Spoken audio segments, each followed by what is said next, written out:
Привет, телезрители! Здорово, друзья! В эфире детская информационная служба «Гора новостей». Прямо по курсу тонны информации. Расскажем только самое важное. С новостями и событиями дня тебя познакомим мы, Карина Однобаева И Радомир Усманов. Погнали! Сегодня в выпуске. Что готовить легко, а есть вкусно? Кто такие коряки и чукчи? Для чего нужны аксессуары? Как распланировать день, чтобы он прошел продуктивно? Все это и намного больше в «Горе новостей», так что смотри и не переключайся.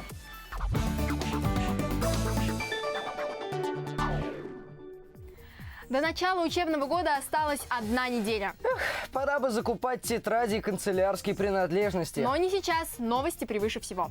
Создана рабочая группа по развитию образования у нас в стране. Последняя четверть показала, что нужны значительные изменения в устоявшейся за 10 лет классической системе образования.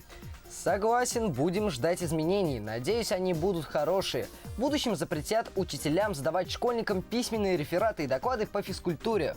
У нас и так такого не особо бывает. У нас тоже, но у меня есть знакомые, которые что-то там писали. И раз уж мы заговорили о школе, предлагаю напомнить вам, какой распорядок дня должен быть в идеале.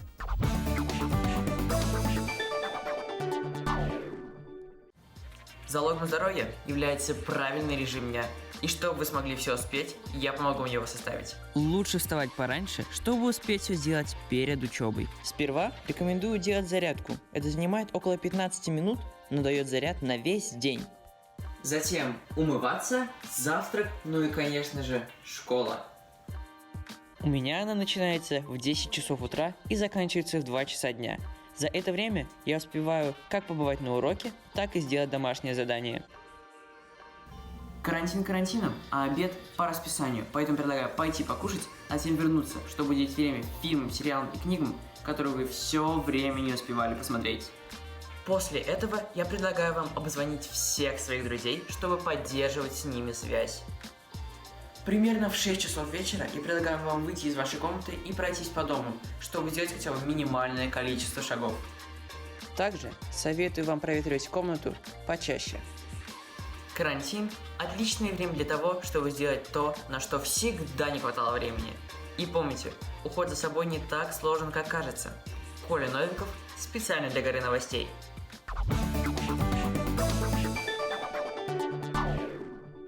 Как же не хочется в школу. А я очень вообще-то соскучилась по этому месту. В Подмосковье с нового учебного года решено организовать сырную кафедру. Сеть факультетов, обучающих сыроварению и прочим премудростям обращения с сыром на всех этапах его приготовления.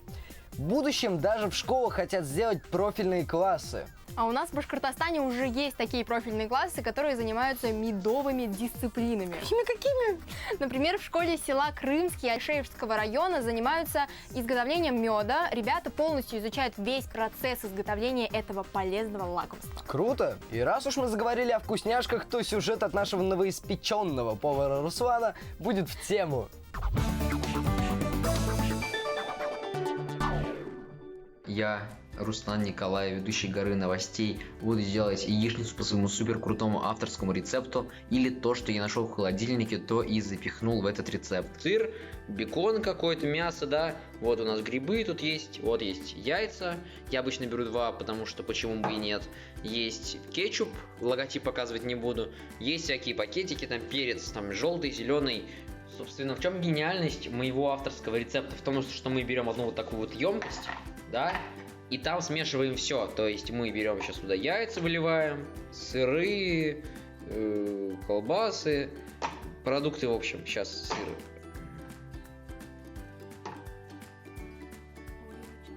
Да, ладно, я, пожалуй, возьму вот так. В общем-то, в чем прикол, да? Мы, когда все перемешиваем, у нас все будет потом очень равномерный. Когда вы уже все положили, перемешайте. Вот. Самая классная штука, которая есть в этом рецепте, это то, что сыр будет в серединке яичницы. И когда вы будете кушать, будет прям классно, потому что сыр, он будет растекаться, и он будет внутри-то прям класс, балдеж.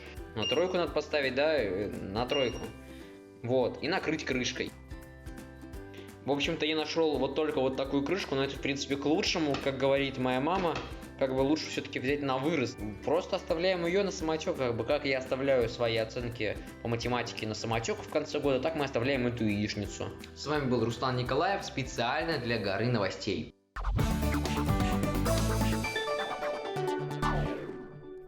Легко, просто и аппетитно.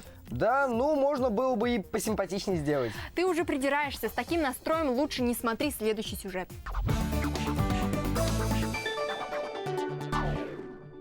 Коронавирус!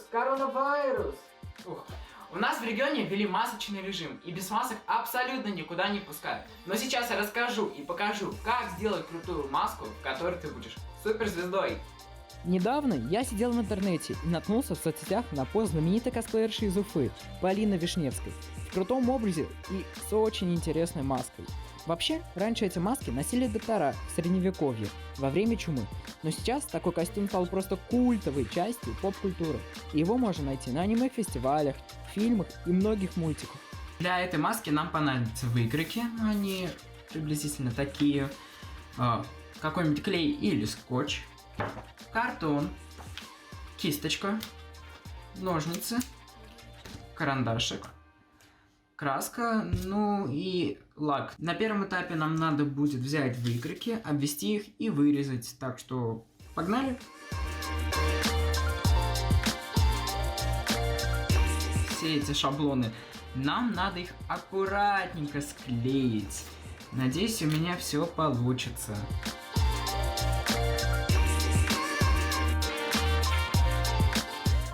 Все границы склеивания лучше проклеить скотчем, чтобы лишний раз при покраске не было видно их.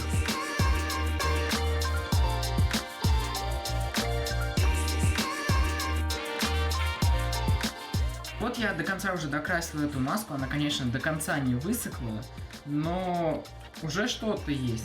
Я, конечно, не дизайнер, но мне кажется, что эта маска получилась очень неплохой.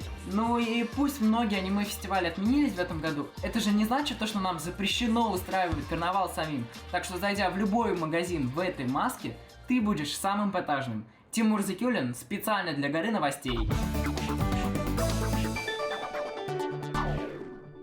Тимур, крутая идея, а вот исполнение хромает. Радомир, надеюсь, зрители не будут брать с тебя пример и не начнут тоже судить нас строго. У нас все отлично, особенно новости. Необычный проект «Наша Конституция» стартовал в Вологде. Ученики 37 школ разработали главные документы своих образовательных учреждений. А ведь логично, если есть президент школы, то должна быть и Конституция. Верно. Возможно, этот опыт примут и наши школы, и вообще все школы по стране.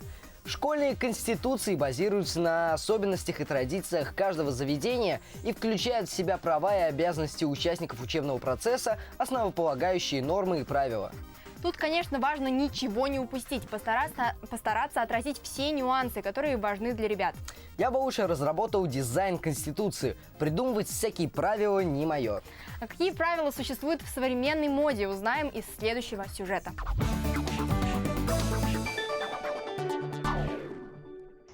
Привет! И сегодня я расскажу тебе, как разнообразить свой образ, если в гардеробе есть всего лишь стандартные джинсы и футболка. Аксессуары отлично дополняют образ, например, ремень. Ремни бывают с различными пряжками от больших до маленьких. Не забываем про аксессуары, они добавляют изюминки вашему образу. Сережки – это всегда яркий акцент в вашем образе, так что стоит носить их почаще. Как украшение можно использовать не только сережки, но и подвески и браслеты.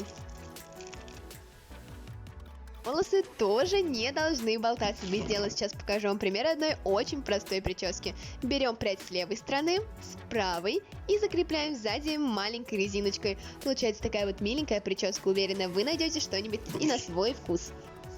Носки могут просто перевернуть ваш образ с ног на голову. Не знаю почему, но они многим бросаются в глаза. В общем, ваши ноги, носки, и все будет круто.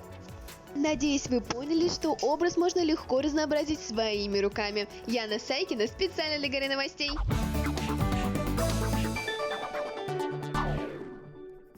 Все запомнили, что актуально в этом сезоне? А знаешь, что никогда не выйдет из моды? Классика? И национальные костюмы. Предлагаю посмотреть интервью с представительницей народа Крайнего Севера. Что мы знаем о малочисленном коренном народе Крайнего Севера? Так это то, что они хорошо ладят с оленями и любят рыбу. Ну, а как же выглядят современные чукчи?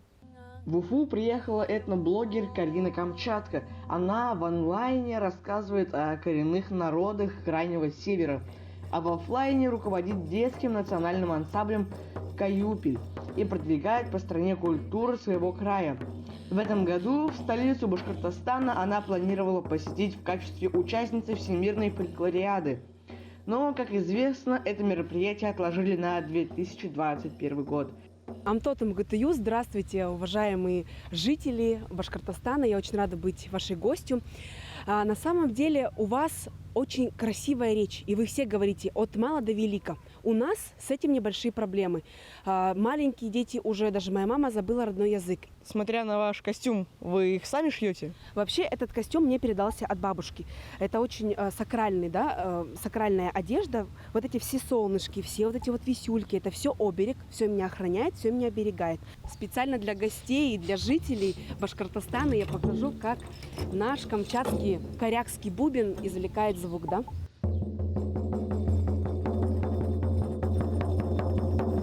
Как я вижу, по бубну можно только стучать. Ну, а как другим подражать животным? Так, давай тогда мы с тобой сделаем вместе. Я говорю, например, ворона, и ты мне подражаешь. Хорошо, вторишь?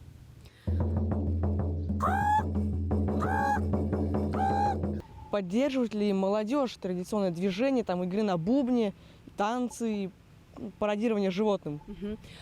Со временем, конечно, раньше вот какой-то период ребята стеснялись, что, например, я коряк, я чукча. То сейчас со временем ребята очень близко находятся с традициями, изучают, проникают, спрашивают у родителей, у бабушек своих, пока они живы. Никита Гуров, Карина Ятаргина, Камчатский край, специально для горы новостей. Алтаугун.